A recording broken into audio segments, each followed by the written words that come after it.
अस्सलाम वालेकुम दोस्तों। दोस्तों, इस वीडियो में आप सीखेंगे कि हम ऑटो होटकी के साथ किस तरह से हम फाइल्स को राइट कर सकते हैं और रीडिंग कर सकते हैं, फाइल्स को रीड कर सकते हैं। तो सबसे पहले शुरू करते हैं फाइल अपेंड से। तो ऑटो होटकी में कमांड है फाइल अपेंड। इसमें हम सबसे पहले देते हैं इसे टेक्स्ट, जस्ट टेक्स्ट। ठीक है।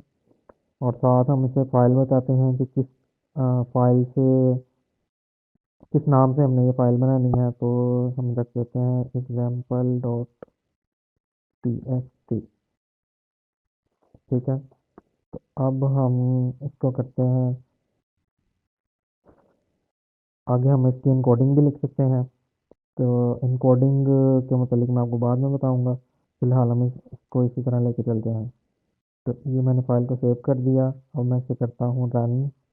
तो ये देखें, फाइल रन होके बंद हो गई। और हम जाके देखते हैं जहाँ पे ये फाइल्स पड़ी हैं।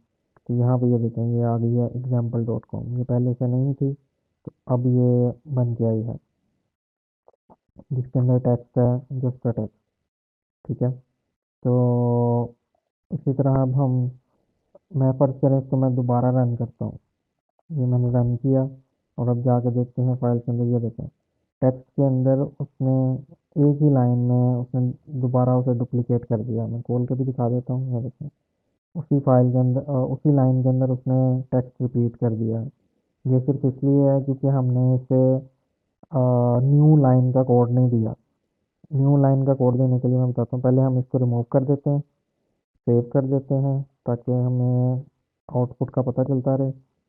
तो इधर आ जाते हैं, इसको मैं थोड़ा छोटा कर देता हूँ ताकि साथ साथ हमें इसका, हाँ, साथ साथ हमें इसका यहाँ पे प्रीव्यू नज़र आता रहेगा। तो अब मैं इससे पहले न्यू लाइन देने के लिए इसको डालते हैं ये कोड। ये कोड डालने से हमारा जो डेटा आएगा वो न्यू लाइन में आ जाएगा। जैसे कि मैं इसे रन करता हूँ, तो ये देखें, ये आ गई फाइल। इधर से मैंने इसे सिलेक्ट किया हुआ है और यहाँ व्यू से मैंने, व्यू से डिटेल और ये प्रीव्यू पैन सेलेक्ट किया हुआ है। इस वजह से मुझे ये नज़र आ रहा है डेटा। तो आते हैं वापस। अब ये दिस इज़ अ टेक्स्ट, ये फर्स्ट लाइन में आ गया। अब मैं दोबारा इसे रन करता हूँ, तो ये देखें, यहाँ पे ये टू लाइन सेकंड लाइन में आ गया। तो हम ये जो डाटा दे रहे हैं, ये न्यू लाइन में लेके जाने के लिए हम ये कोड यूज़ करते हैं। तो इसके बाद अगर मैं इसको चाहता हूँ कि मैं इसको यहाँ पे नहीं, एक वेरिएबल में सेट करना चाहता हूँ, तो वेरिएबल हम लिख देते हैं वॉर। और वॉर के साइडों पे दे देते हैं परसेंटेज साइन, ताकि हमारा वेरिएबल डाटा डिस्प्ले हो सके। और यहाँ पे मैं दे देता हूँ war colon is equal to quotes के अंदर जिसका टेक्स्ट। ठीक है। इसे मैंने सेव किया, इसे मैं करता हूँ रन। अब ये देखिए, ये 3 दफ़ा आ गया। फाइल एग्जाम्पल सेलेक्ट है और यहाँ से ये टेक्स्ट 3 दफ़ा हो गया, क्योंकि 2 दफ़ा पहले था। 1 दफ़ा मैंने दोबारा रन किया, तो ये न्यू लाइन में आ गया।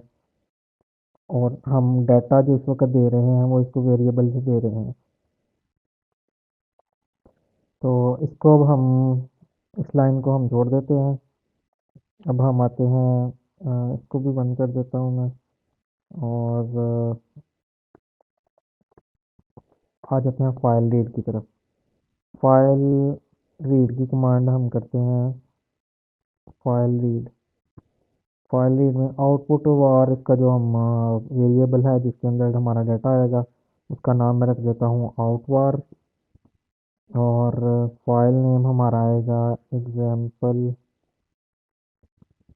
Dot T x T. ठीक है। और साथ इसका एक मैसेज बॉक्स ले लेते हैं कि हमें मैसेज बॉक्स में डाटा डिस्प्ले करे कि इसे फाइल के अंदर क्या डाटा मिला है। उसके लिए हम करते हैं आउटवार और इसको सेव करके कर देता हूँ मैं रन। ये देखें, उसने फाइल को पढ़ा, पढ़ने के बाद जो डाटा आया था उसने आउटपुट में सेव कर दिया, और हमने यहाँ पे आउटपुट का डाटा डिस्प्ले कर लिया मैसेज बॉक्स में। तो ये था फाइल को रीड करने का तरीका। अच्छा, इसमें मैं एक और चीज़ का एडिशन करना चाहूँगा, और वो ये कि मैं फाइल इन दोनों को मैं डिसेबल कर देता हूँ, कमेंट कर देता हूँ, और यहाँ पे हम आ जाते हैं। एक फंक्शन है ऑटो हॉट की का, जिसके थ्रू हम चेक कर देते हैं कि फ़ाइल एग्जिस्ट करती है या नहीं। मतलब फ़ाइल जो पाथ हम दे रहे हैं वो एक्चुअल में अपनी लोकेशन पे पड़ा भी हुआ है या नहीं। तो उसके लिए हम करते हैं फाइल एग्जिस्ट, ये फंक्शन है। तो फंक्शन के लिए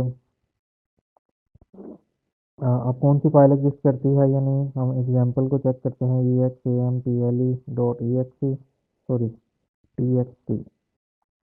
तो अब ये हो गया हमारा फाइल एग्जिस्ट। और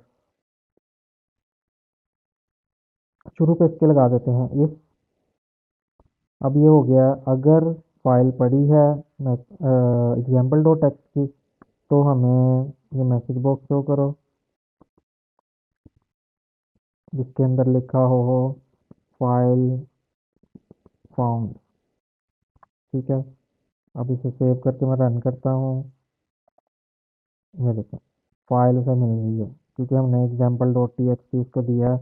और यहाँ पे जिस डायरेक्टरी में, जिस फोल्डर में ये हमारी writing and reading file dot A H की पड़ी है, उसी फोल्डर में example dot T x T भी पड़ी हुई है, सेम लोकेशन में है। और यहाँ पे हम सेट वर्किंग डायरेक्टरी से इसको बता रहे हैं कि जो स्क्रिप्ट की डायरेक्टरी है उसी को तुमने कंसीडर करना है एज अ वर्किंग डायरेक्टरी, कि हम इसी फोल्डर पे काम कर रहे हैं।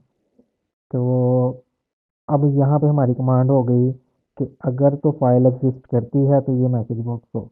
तो अगर मैं ऐसे कर देता हूँ कि अगर ये फाइल नहीं, एक्सक्लेमेशन मार्क का मतलब है कि हम ये फाइल अगर नहीं पढ़ी तो ये मैसेज बॉक्स हो, नहीं पढ़ी तो ये फिर हमें बताए कि फाइल नॉट फाउंड। या इससे बेहतर है कि मैं इसको कॉपी करता हूँ, यहाँ पे ये पेस्ट किया मैंने, और यहाँ पे मैं से कर देता हूँ एक्सक्लेमेशन मार्क। अब देखते हैं अब आउटपुट क्या आता है। आउटपुट बेसिकली आएगा तो यही कि एग्जाम फाइल फाउंड, नीचे वाला स्किप हो जाएगा क्योंकि ये नो, यहाँ पे सॉरी मैं नोट लिखना भूल गया, फाइल नॉट फाउंड। ठीक है, हम इसको रन करते हैं। ये देखिए फाइल फाउंड आ गया, लेकिन साथ ही उसने आ, हाँ फाइल फाउंड आया और सेकंड को इसने स्किप कर दिया। स्किप इसलिए किया है क्योंकि फाइल उसे पड़ी मिल गई है। अगर ना मिलती तो फिर ये मैसेज बॉक्स आता। अगर फर्ज करें मैं इसको कर देता हूँ एग्जाम्पल टू और एग्जाम्पल टू, तो अब ये देखें हमारे पास एग्जाम्पल टू के नाम की फाइल यहाँ पे नहीं पड़ी हुई सेम डायरेक्टरी में। तो अब अगर सेम डायरेक्टरी में नहीं है तो हम मतलब ये फाइल एग्जिस्ट ही नहीं कर रही। अब ना इसको मिलेगी ना इसको मिलेगी, तो देखते हैं मैसेज बॉक्स नोट वाला ही आएगा, सिर्फ ये वाला स्किप हो जाएगा। ये देखिए फाइल तो नोट वाला मैसेज इसने दिया है क्योंकि यहाँ पे उसे फाइल नहीं मिली। नहीं मिली तो उसने इसको स्किप कर दिया और इधर आ गया, और यहाँ पे भी उसे फाइल नहीं मिली और हमने पूछा भी उसको यही हुआ है कि अगर फाइल नहीं मिलती इसका मतलब है नॉट, इस निशान का, एक्सक्लेमेशन मार्क का। जब भी इसको ये फाइल नहीं मिली तो उसने ये वाला मैसेज बॉक्स दे दिया और इसको स्किप कर दिया क्योंकि एग्जाम्पल टू नाम की कोई फाइल है ही नहीं। तो इसे मैं अगर वापस रिवर्ट करता हूँ और दोबारा चलाते हैं तो इसे फाइल मिल जाएगी क्योंकि सेम नेम से फाइल पड़ी हुई है ऑलरेडी। और यहाँ पे जो करली ब्रैकेट्स थी वो मैंने इसलिए नहीं ऐड की क्योंकि ये सिंगल लाइन कोड है।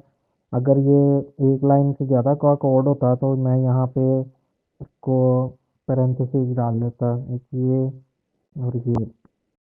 ठीक है।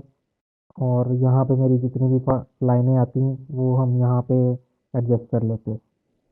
लेकिन ये क्योंकि मैं हम सिंपल एक मैसेज बॉक्स ले रहे हैं, हमको मल्टी लाइन काम नहीं है, तो इसलिए हमें इसकी इन पैरेंथेसिस की ज़रूरत नहीं है। तो अब यहाँ पे अब ऊपर देखिए मैंने डाल दिया, और नीचे मैंने यहाँ पे पैरेंथेसिस नहीं डाली यहाँ। ठीक है। और अब मैं इसे रन करके देखता हूँ, देखते हैं कोई फ़र्क तो नहीं आया, जो कि नहीं आएगा क्योंकि मल्टी लाइन का मसला नहीं है यहाँ पे। ये देखिए फाइल उसे फाउंड हो गई है, यहाँ पे फाइल मिल गई है। और ये पैरेंथेसिस हो या ना हो, सिंगल लाइन कोड के लिए ये पैरेंथेसिस नहीं होती इंक्लूड, मतलब इनको इनकी ज़रूरत नहीं होती सिंगल लाइन के लिए। जैसे कि यहाँ पे ये सिंगल लाइन है, यहाँ पे इंक्लूड नहीं हुई, हमने ऐड नहीं की। अगर ये मल्टी लाइन हो तो हम इसको ये ब्रैकेट्स डालते हैं। तो आज के लिए इतना ही। दुआओं में याद रखिएगा। जज़ाकल्लाह। अल्लाह हाफ़िज़।